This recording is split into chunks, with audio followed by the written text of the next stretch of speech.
Every G7 leader has their work cut out, but none more than Joe Biden. He's physically in Hiroshima, but his mind must be in Washington. That's where the big debt ceiling talks are happening. Quick refresher, what exactly is the debt ceiling? There's a limit on how much the US government can borrow. That limit is called the debt ceiling.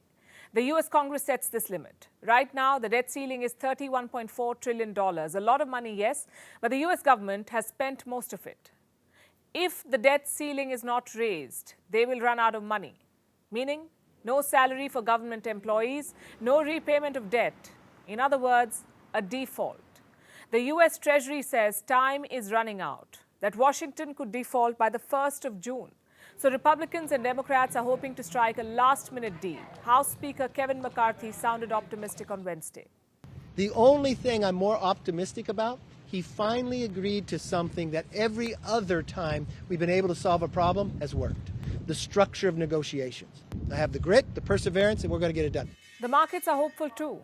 US and European indices closed in the green on Thursday. But is a deal the end of it?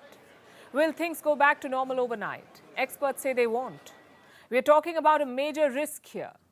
No one knows what a US default would even look like. Why? Because it's never ever happened before. So this is uncharted territory.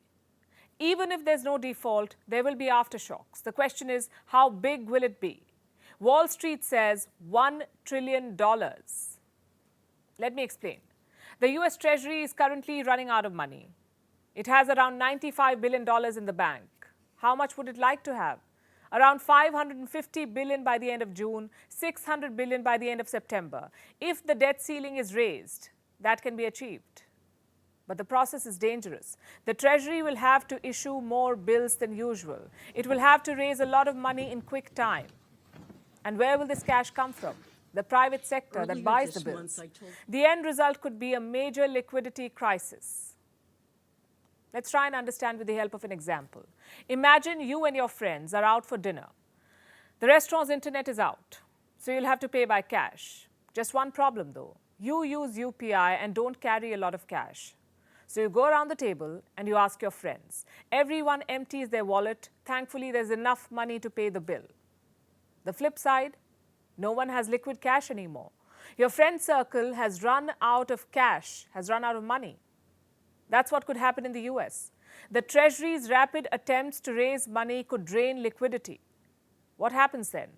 Fundings and loans could get more expensive. Bank of America says the impact will be similar to a quarter-point interest hike. That's 25 basis points. In normal times, this may not have been a problem.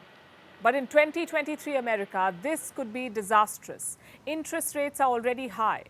They're 5% higher than in March 2022. So the US economy does not need another shock. But from the looks of it, there is no escape. Deal or no deal, there will be trouble ahead. And just to be clear, this wasn't some unavoidable crisis. This was perfectly preventable. Most countries in the world have debt ceilings, but they're not absolute amounts. They are percentages of the GDP. Like in the European Union, it's 60% of the GDP. But in the US, it's an absolute amount. What is the rationale behind this?